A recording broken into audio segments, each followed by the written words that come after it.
சென்னை மெரினாவில் இன்று பிரம்மாண்டமாக நடைபெற்றது இந்திய விமானப்படையினரின் வான் சாகச நிகழ்ச்சி.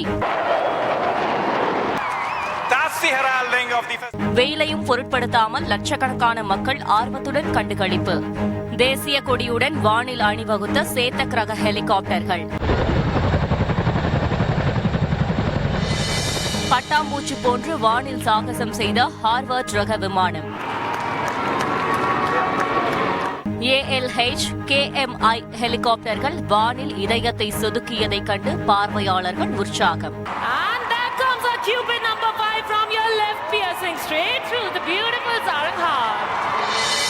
மெரினா செல்ல போதிய ரயில் சேவையின்றி வேளச்சேரி, தரமணி உள்ளிட்ட ரயில் நிலையங்களில் பரிதவித்த பொதுமக்கள். விடுமுறை தின அட்டவணையில் ரயில்கள் இயக்கப்பட்டதால் கடும் அவதி.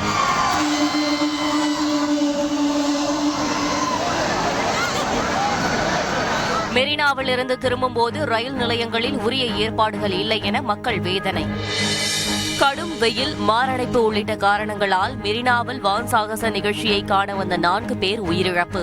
உடல்நலம் பாதிக்கப்பட்ட 90க்கும் மேற்பட்டோருக்கு ஓமந்தூரார் மருத்துவமனையில் சிகிச்சை. விமான சாகச நிகழ்ச்சியால் ஸ்தம்பித்து கிடந்த சென்னை சாலைகள் மாலை 5 மணிக்கு மேல் சீரானது. சுமார் 4 மணி நேரத்திற்கும் மேலாக நீடித்த போக்குவரத்து நெரிசல் படிப்படியாக குறைவு. நிலுவையில் உள்ள பிரச்சினைகளை தீர்க்க சாம்சங் நிறுவன மேலாளர்களுடன் ஆலோசனை. பயனுள்ள நல்ல முடிவை எட்டுவார்கள் என உறுதியுடன் நம்புவதாக அமைச்சர் TRB ராஜா இன்று தகவல். தமிழகத்தில் கஞ்சா தவிர்த்த ஏனைய போதைப் பொருட்களை போலீசார் கைப்பற்றவில்லை. சங்கரன் கோவிலில் நடைபெற்ற போதை ஒழிப்பு பொதுக்கூட்டத்தில் ஆளுநர் RN ரவி இன்று குற்றச்சாட்டு. மகளிர் T20 உலகக்கோப்பை கிரிக்கெட் தொடரில் பாகிஸ்தானுக்கு எதிரான லீக் போட்டி. இந்திய அணி இன்று அபார வெற்றி.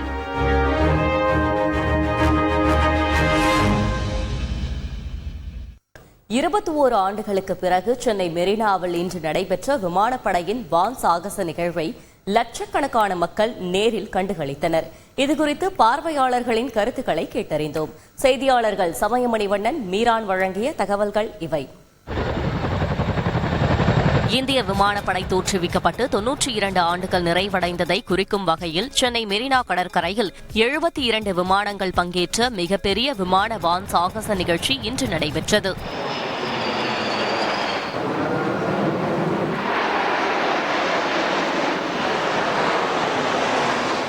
இதில் முதலமைச்சர் ஸ்டாலின், துணை முதலமைச்சர் உதயநிதி ஸ்டாலின் மற்றும் விமானப்படையின் தலைமை தளபதி ஏர் மார்ஷல் AP சிங் உள்ளிட்டோர் சிறப்பு விருந்தினர்களாக கலந்து கொண்டனர்.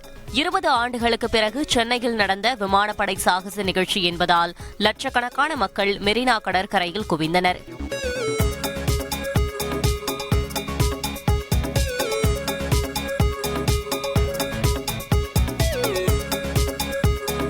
காலை சரியாக 11 மணிக்கு விங் கமாண்டர் AK யாதவ் தலைமையிலான குழுவினர் தேசிய கொடி நிறத்திலான பாராசூட்டில் குதித்து மெரினாவில் தரையிறங்கினர். தொடர்ந்து MI-17 ஹெலிகாப்டரில் கயிறு மூலம் இறங்கிய கமாண்டோ வீரர்கள் தீவிரவாதிகளிடமிருந்து பணைய கைதிகளை மீட்கும் ஆபரேஷனை தத்ரூபமாக நிகழ்த்தி காட்டினர்.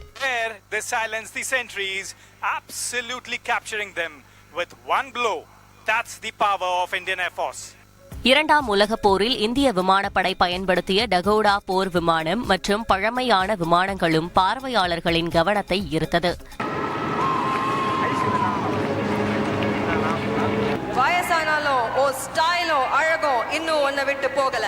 மேலும் இந்திய விமானப்படையிடம் உள்ள தனித்துவமான நவீன ஏவாக், P-8I மற்றும் வானிலேயே எரிபொருள் நிரப்பும் IL-78, C-17 விமானங்களும் கண்களுக்கு விருந்தளித்தது.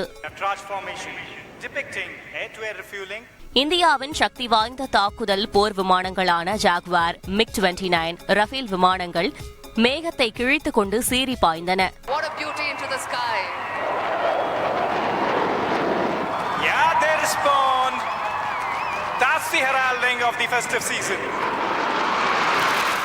தஞ்சை விமானப்படை தளத்திலிருந்து மணிக்கு 1900 கிலோமீட்டர் வேகத்தில் பாய்ந்து வந்த Su-30 MKI விமானங்கள் மெரினா வானில் தீப்பிழம்புகளை பறக்கவிட்டது. படை வீரர்கள் நடத்தும் சாகசங்களை பார்க்கையில் கடலின் ராஜமீன் கூட துள்ளி குதிக்கிறது. நாமும் வானம் வரை செல்ல வேண்டும் என்று. தொடர்ந்து Su-30 விமானி cobra, nose down, loop tumble போன்ற பல்வேறு சாகசங்களை அரங்கேற்றி பார்வையாளர்களை மெய்சிலிர்க்க வைத்தார்.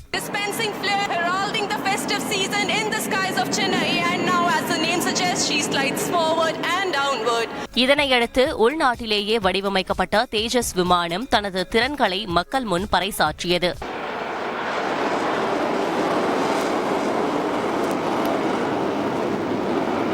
இதேபோல் சூரியகிரண் சாரங் குழுவினரின் விமானங்கள் மற்றும் ஹெலிகாப்டர்கள் வானில் வர்ணஜாலம் காட்டி பார்வையாளர்களை வியக்க வைத்தன.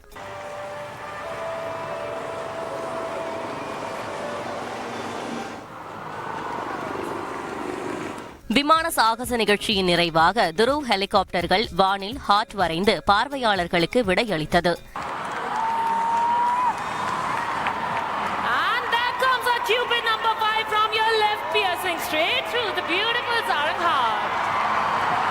விமான சாகச நிகழ்ச்சி பார்க்க வந்திருந்த மதுரையைச் சேர்ந்த கண்ணன், சென்னையை சேர்ந்த ஹர்ஷவர்தனியிடம் பேசினோம். 4 மணிக்கு ஃபர்ஸ்ட் ஆள் நான் தான் உள்ளார என்ட்ரி ஆகிறேன். 4 மணிக்கு வந்து இடத்த பிடிச்சி முதல் ஆளாக என்ட்ரி ஆகிறேன். யாருமே இல்லை, சூப்பராக இருந்துச்சுங்க. இந்த மாதிரிலாம் கொடுத்து வைக்காது நமக்கு. ஏர்ஃபோர்ஸ்னா எப்படி இருக்கோ, அதுலேருந்து சவுண்ட் எப்படி வரும், அந்த மிசைல்லாம் எப்படி போடுவாங்க, அதெல்லாம் நல்லா சூப்பராக எஜுகேட் பண்ணுற மாதிரி நம்மள அழகாக பண்ணியிருந்தாங்க. சென்னையை சேர்ந்த ரேவதி லக்ஷ்மி கூறுகையில், 2003ல பார்த்து நான் வந்து ஸ்கூல் படிக்கும் போது வந்து பார்த்தேன். அதுக்கப்புறம் இப்போ என் பசங்க ஸ்கூல் படிக்கும் போது வந்து பார்க்குறேன். நல்லா இருந்த show. Thank you Surya Kiran and Sarang team. 10 o'clock வரைக்கும் இருந்த வெயில் எங்களுக்கு எல்லாமே அந்த இதை பார்க்கும்போது எல்லாமே மறைஞ்சிருச்சு. வெயில்லாம் தெரியல. அப்ப சந்தோஷமா இருக்குது. இது பார்த்தது ரொம்ப மகிழ்ச்சி, ரொம்ப மகிழ்ச்சியா இருக்குது. நல்லா இருக்குது. இந்த அளவுக்கு அவங்க உயிரை பட வச்சு அந்த அளவுக்கு வராங்க. வெயில இருந்தாலும் இதை பார்க்கணும் இல்லையா? இந்த வெயில்ல நாங்க வெயில் பார்க்கல, இந்த அளவுக்கு பண்றாங்கன்னா ரொம்ப பாராட்டணும் அவங்கள.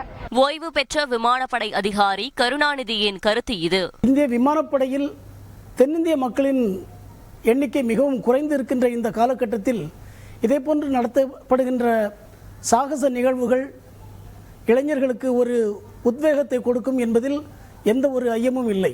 மெரினாவில் இன்று நடைபெற்ற இந்த நிகழ்ச்சி உலகிலேயே அதிகமானோர் கண்டுகளித்த வான் சாகச நிகழ்ச்சியாக லிம்கா சாதனை புத்தகத்தில் இடம் பிடித்துள்ளது.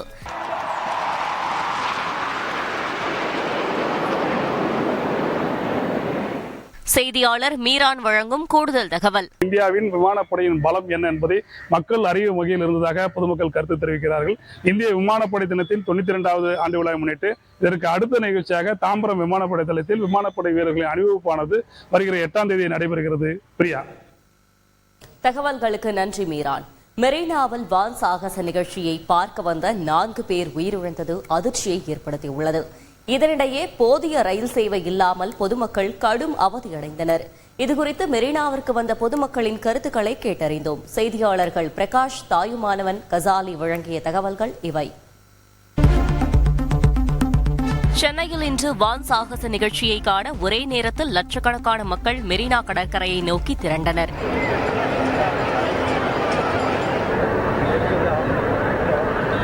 மெரினாவுக்கு செல்வதற்காக வேளச்சேரி, தரமணி உள்ளிட்ட ரயில் நிலையங்களில் ஏராளமான மக்கள் குவிந்த நிலையில் ஞாயிற்றுக்கிழமை விடுமுறை தின அட்டவணையில் சுமார் அரை மணி நேரத்திற்கு ஒரு ரயில் இயக்கப்பட்டதால் பொதுமக்கள் கடும் அவதியடைந்தனர்.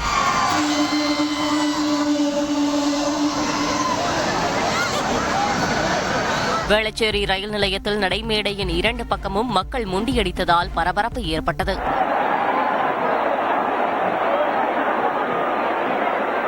பல மணி நேரம் காத்திருந்தும் கடும் கூட்ட நெரிசலில் ரயிலில் ஏற முடியாமல் ஏராளமானோர் வீட்டிற்கு திரும்பிச் சென்றனர். கிடைக்கும் ரயில்களில் ஏறியவர்கள் ஆபத்தை உணராமல் படியில் தொங்கியபடி பயணம் செய்தது பதற்றத்தை ஏற்படுத்தியது.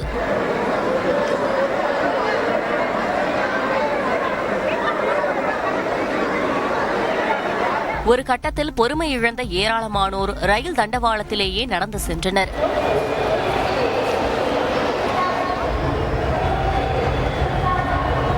இதேபோல் மாநகர பேருந்துகளிலும் கூட்ட நெரிசலில் மக்கள் திக்குமுக்காடி பயணம் செய்தனர்.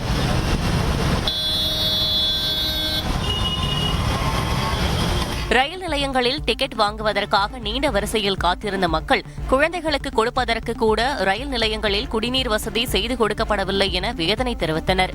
விமான சாகச நிகழ்ச்சி முடிந்து மக்கள் வீடு திரும்ப தொடங்கிய போது ரயில் நிலையங்களிலும் பேருந்து நிறுத்தங்களிலும் இதே நிகழ்வுகளே அரங்கேறின.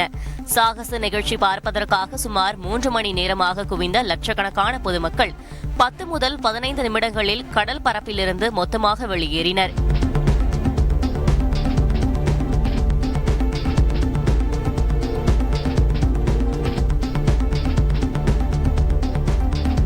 சேப்பாக்கம், திருவல்லிக்கேணி ஆகிய ரயில் நிலையங்களில் நீண்ட நேரம் காத்திருந்த மக்கள் பெரும் சிரமத்திற்கு பிறகு புறப்பட்டு சென்றனர். கூட்ட நெரிசலால் பெண்கள், குழந்தைகள் ரயிலில் ஏற முடியாமல் பரிதவித்தனர். இதுகுறித்து ரயிலுக்காக காத்திருந்த பயணிகள் முரளிகண்ணன், ராணி மற்றும் கோபாலகண்ணன் ஆகியோர் கூறுகையில், டிக்கெட் எடுக்கிறதுக்கு 1 மணி நேரம் ஆச்சு. டிக்கெட் எடுத்து உள்ள வந்து பாக்குறேன், பயங்கர ரஷ் ஆகுது. ட்ரெயின் வரும்போதே ஃபுல்லா தான் வருது. கீழ்ச்சி விட்டு தான் போகணும். நீங்க போய் பாக்குறதா சொல்லுங்க, டிக்கெட் உள்ள கொடுத்துறேன். அதுக்கு உண்டான இன்ஃப்ராஸ்ட்ரக்சர் பண்ணியிருந்தாங்கன்னா இந்த கஷ்டம் பப்ளிக் இருந்திருக்காது. கிட்டத்தட்ட 1 ஹவரா வெயிட் பண்றோம் சார். ட்ரெயின் வந்தது பயங்கர கூட்டமா. கண்டிப்பா ஒரு 10 நிமிஷத்துக்கு ஒரு தடவை ட்ரெயின் விட்டுருந்தா இன்னும் கொஞ்சம் எங்களுக்கு ஈஸியா இருந்திருக்கும். கூட்டமும் வேகமா குறைஞ்சு இருந்திருக்கும். ஷோ அரேஞ்ச்மெண்ட் ஆனால் அதுக்கு தகுந்த மாதிரி எங்களுக்கு பார்க்கிங்கோ அது மாதிரி வண்டி போறதுக்கு பஸ் ட்ரெயின் இதெல்லாம் மக்களுக்கு தகுந்த மாதிரி அரேஞ்ச் பண்ணி தான் எல்லாரும் சந்தோஷமா போய் பார்த்துட்டு வந்துருப்பாங்க. திருவல்லிக்கேணி ரயில் நிலையத்தில் காத்திருந்த பயணிகள் அனுஷியா, விவேக் மற்றும் ஜமீலா ஆகியோரிடம் பேசினோம். நெரிசல்ல இந்த பிள்ளை குட்டியெல்லாம் வச்சுக்கிட்டு வரவும் முடியல. எங்களை மாதிரி ஏஜ் ஆனவங்க வர்றது ரொம்ப கஷ்டம். மார்னிங் வர்றப்பயே பாத்தீங்கன்னா ஆல்மோஸ்ட் 4 ட்ரெயின் மிஸ் பண்ணிட்டு 5வது ட்ரெயின் தான், அதுவும் இடத்த பிடிச்சி உட்கார்ற மாதிரி தான் வந்தது. ட்ரெயின் வந்து ஒன்று எக்ஸ்ட்ரா விட்டுருக்கலாம். மூச்சு திணறி எல்லாருமே ஒரு ஆர்வத்தோட தான் பார்க்க வராங்க. அதையும் நம்மள ஏறி எல்லாத்தையும் ஒரு ட்ரெயின் எக்ஸ்ட்ரா விட்டுருந்தா நல்லா இருந்திருக்கும். போட்டு எல்லாத்தையும் திணிச்சு மூச்சு திணறி இப்ப நல்லா மூச்சு முட்டி தான் வெளில போறேன். இதனிடையே விமான சாகச நிகழ்ச்சி காரணமாக சென்னை விமான நிலையத்தில் தரையிறங்க வந்த கோலாலம்பூர், சிங்கப்பூர், டெல்லி ஆகிய 3 விமானங்கள் பெங்களூர், கோவைக்கு திருப்பி அனுப்பப்பட்டன. பெங்களூர், கோவை, மும்பை ஆகிய 3 ஏர் இந்தியா விமானங்கள் ரத்து செய்யப்பட்டன. பிரகாஷ், சென்னையில் போக்குவரத்து நெரிசல் எப்போது சீரானது? பார்வையாளர்கள் பாதுகாப்பாக வெளியேற செய்யப்பட்ட ஏற்பாடுகள் பற்றிய விவரங்களை சொல்லுங்க. சென்னையில் நடைபெற்ற வான் சாகச நிகழ்ச்சியை 15 லட்சத்துக்கும் மேற்பட்ட மக்கள் கண்டு ரசித்தனர். நிகழ்ச்சி பிரமிப்பூட்டும் வகையிலும் கண்களுக்கு விருந்தாகவும் அமைந்ததாக பொதுமக்கள் கருத்து தெரிவித்தனர். அதே நேரத்தில் சாகச நிகழ்ச்சியை காண வந்த மக்களுக்கு போதிய அளவில் மாநகர போக்குவரத்து பேருந்துகள், மெட்ரோ ரயில் வசதி மற்றும் பறக்கும் ரயில் வசதி இல்லாத காரணத்தினால கடுமையான வெயிலில் பொதுமக்கள் மிகுந்த ஒரு அவதிக்கு உள்ளாகினர். அதே நேரத்தில் சாகச நிகழ்ச்சியை காண வந்த மக்கள் ஒரே நேரத்தில் தங்களுடைய வாகனங்களை எடுத்துக்கொண்டு புறப்பட்டதனால கடற்கரை சாலை மற்றும் கடற்கரை சாலையை இணைக்கக்கூடிய இணைப்பு சாலைகள் முழுவதும் கடுமையான போக்குவரத்து நெரிசல் ஏற்பட்டது. இந்த போக்குவரத்து சீராவதற்கு கிட்டத்தட்ட 3 மணி நேரம் ஆனது. மாலை 5 மணி அளவில் தான் போக்குவரத்து சகஜ நிலைமைக்கு திரும்பியது. பிரியா, தகவல்களுக்கு நன்றி பிரகாஷ். கடும் வெயில் உள்ளிட்ட காரணங்களால் மெரினாவில் விமானப்படை வான் சாகசத்தை காண வந்த 4 பேர் உயிரிழந்துள்ளனர். உடல்நலம் பாதிக்கப்பட்ட 90ற்கும் மேற்பட்டோருக்கு ஓமந்தூரார் மருத்துவமனையில் சிகிச்சை அளிக்கப்பட்டு வருகிறது. இதுகுறித்த கூடுதல் விவரங்களை செய்தியாளர் சாலமன் வழங்கிட கேட்கலாம். சாலமன், வணக்கம். மெரினாவில் வான் சாகசத்தை காண வந்தவர்களில் எத்தனை பேர் இதுவரை உயிரிழந்திருக்கிறார்கள்? மருத்துவமனையில் சிகிச்சையில் இருப்பவர்களது நிலைமை என்னவாக இருக்கிறது? வான் சாகச நிகழ்ச்சியை காண வந்தவர்கள்ல மொத்தம் 5 நபர்கள் இதுவரை உயிரிழந்திருப்பதாக காவல்துறை தரப்புல தெரிவிக்கப்பட்டுள்ளது. குறிப்பாக திருவொற்றியூர் மற்றும் கொருக்குப்பேட்டை, திருவல்லிக்கேணி உள்ளிட்ட 5 பேர் இதுல பலியாகி இருப்பதாக கூறப்படுகிறது. அவர்கள் இந்த கடும் வெயில் மற்றும் கூட்ட நெரிசல் காரணமாக மயக்கமடைந்த நிலையில அங்கங்கே, அதாவது ராயப்பேட்டை, ஓமந்தூரார் மற்றும் ராஜீவ்காந்தி அரசு மருத்துவமனையில சேர்க்கப்பட்ட நிலையில அவர்கள் தற்போது சிகிச்சை பலனின்றி உயிரிழந்திருப்பதாக காவல்துறை தரப்புல தெரிவிக்கப்பட்டுள்ளது. மேலும் இதுல மொத்தம் 97க்கும் மேற்பட்டோர் தற்போது சிகிச்சை பெற்று வருவதாகவும் காவல்துறை தரப்புல தெரிவிக்கப்பட்டுள்ளது. இந்த பலியின் எண்ணிக்கை உயரும் எனவும் காவல்துறை தரப்புல தெரிவிக்கப்பட்டுள்ளது. தகவல்களுக்கு நன்றி சாலமன். போக்சோ வழக்கில் கைது செய்யப்பட்டதால் நடன இயக்குனர் ஜானிக்கு வழங்கப்பட்ட தேசிய விருது ரத்து செய்யப்பட்டுள்ளது. திரைப்பட விருது விழாவில் கலந்து கொள்வதற்காக அவருக்கு வழங்கப்பட்ட அழைப்பிதழும் திரும்ப பெறப்பட்டுள்ளது. விஜய் நடித்த பீஸ் படத்தில் இடம்பெற்ற ஹலமதி ஹபீபோ, வாரிசு படத்தின் ரஞ்சிதமே, ஜெயிலர் படத்தில் வரும் காவாலா உள்ளிட்ட பாடல்களுக்கு கொரியோகிராபி செய்தவர் பிரபல டான்ஸ் மாஸ்டர் ஜானி. திருச்சிற்றம்பலம் படத்தில் இடம்பெற்ற மேகம் கருக்காதா பெண்ணை பெண்ணை பாடலுக்காக சதீஷுடன் இணைந்து இம்முறை இவருக்கு தேசிய விருது அறிவிக்கப்பட்டது. அதே சமயம் ஜானி மாஸ்டர் மீது 21 வயது இளம் பெண் நடன இயக்குனர் ஒருவர் அளித்த பாலியல் புகாரை தொடர்ந்து கடந்த மாதம் 19ஆம் தேதி ஆந்திர போலீசார் அவரை கைது செய்தனர். தனக்கு 18 வயது நிரம்புவதற்கு முன்பே பாலியல் வன்கொடுமை செய்யப்பட்டதாக அந்த பெண் புகார் அளித்ததால் ஜானி மாஸ்டர் மீது போக்சோ சட்டத்தின் கீழ் வழக்கு பதிவு செய்யப்பட்டது. இதனிடையே தேசிய விருது வழங்கும் விழாவை கருத்தில் கொண்டு அவருக்கு சில தினங்களுக்கு முன்னர் இடைக்கால ஜாமீன் வழங்கப்பட்டது. ஆனால் போக்சோ வழக்கு பதிவு செய்யப்பட்டிருப்பதால் ஜானி மாஸ்டருக்கு வழங்கப்பட்ட விருது ரத்து செய்யப்படுவதாக தேசிய விருதுகள் பிரிவு அறிவித்துள்ளது. வரும் 8ஆம் தேதி தேசிய திரைப்பட விருது விழாவில் கலந்து கொள்வதற்காக அவருக்கு வழங்கப்பட்ட அழைப்புதலும் திரும்ப பெறப்படுவதாக தெரிவிக்கப்பட்டுள்ளது. தமிழகத்தின் பல்வேறு மாவட்டங்களில் கொட்டி தீர்த்த கனமழையால் பொதுமக்களின் இயல்பு வாழ்க்கை பாதிக்கப்பட்டது. இதனிடையே வடகிழக்கு பருவமழை வரும் 15ஆம் தேதி தொடங்கும் என வானிலை ஆய்வு மைய முன்னாள் இயக்குநர் ரமணன் தெரிவித்துள்ளார். செய்தியாளர் லோகநாதன் வழங்கிய தகவல்கள் இவை. வளிமண்டல கீழடுக்கு சுழற்சி காரணமாக தமிழகத்தில் மழைக்கு வாய்ப்பு இருப்பதாக வானிலை மையம் எச்சரித்து இருந்த நிலையில் சேலம், கிருஷ்ணகிரி, புதுக்கோட்டை, ராமநாதபுரம் உள்ளிட்ட மாவட்டங்களில் இன்று கனமழை கொட்டி தீர்த்தது.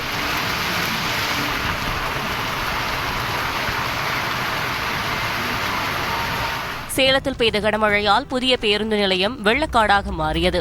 தாழ்வான பகுதிகளில் உள்ள வீடுகளுக்குள் தண்ணீர் புகுந்து பொருட்கள் சேதமடைந்தன.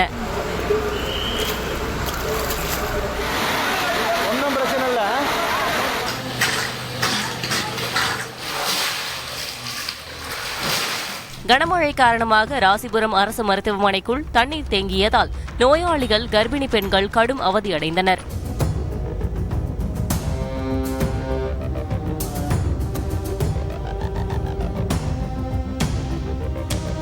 ராமேஸ்வரத்தில் அதிகாலை முதல் தொடர் கனமழை கொட்டி தீர்த்ததால் ராமேஸ்வரம் நகராட்சி பகுதிகளில் குளம் போல் தண்ணீர் தேங்கியது.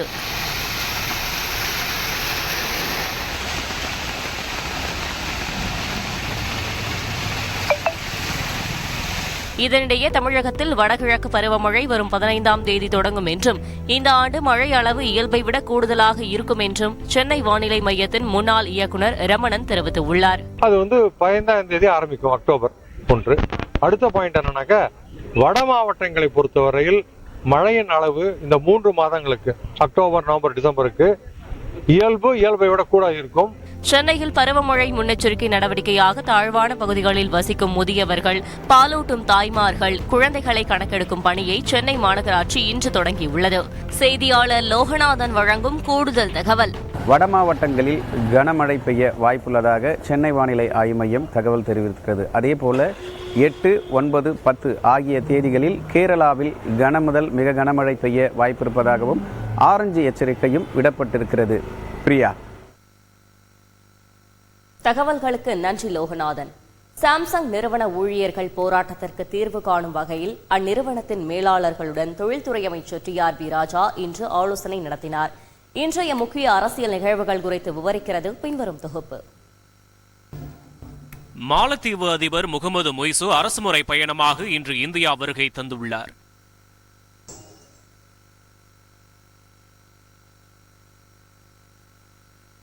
மாலத்தீவு பொருளாதார நெருக்கடியில் சிக்கி தவிக்கும் சூழலில் 5 நாட்கள் இந்தியாவில் தங்கியிருக்கும் அவர் குடியரசுத் தலைவர் முர்மு, பிரதமர் மோடி மற்றும் மூத்த அதிகாரிகளை சந்தித்து ஆலோசனை நடத்தவுள்ளார்.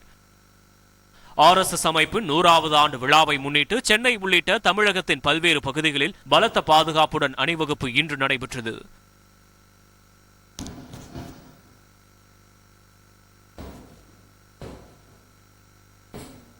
சங்கரன் கோயிலில் நடைபெற்ற போதை ஒழிப்பு பொதுக்கூட்டத்தில் பேசிய ஆளுநர் RN ரவி, தமிழகத்தில் கஞ்சா தவிர்த்த ஏனைய போதைப் பொருட்களை தமிழக போலீசார் கைப்பற்றவில்லை என குற்றம் சாட்டினார். பூரண மதுவிலக்கு கொண்டு வருவோம் என்று கூறியதால் தான் 2016 சட்டமன்ற தேர்தலில் திமுகவிற்கு சீட் குறைந்ததாக அமைச்சர் ரகுபதி கருத்து தெரிவித்துள்ளார். பூரண மதுவிலக்கு என்பது மாண்புமிகு தலைவர் தளபதி அவர்களுடைய லட்சியம். 2016 நாங்கள் பூரண மதுவிலக்கு கொண்டு வருவோம் என்றுதான் சொன்னோம். ஆனா அது சொன்ன உண்மையா பொய்யான்னு தெரியாது. அதனால கூட மைனஸ் ஆனிச்சு.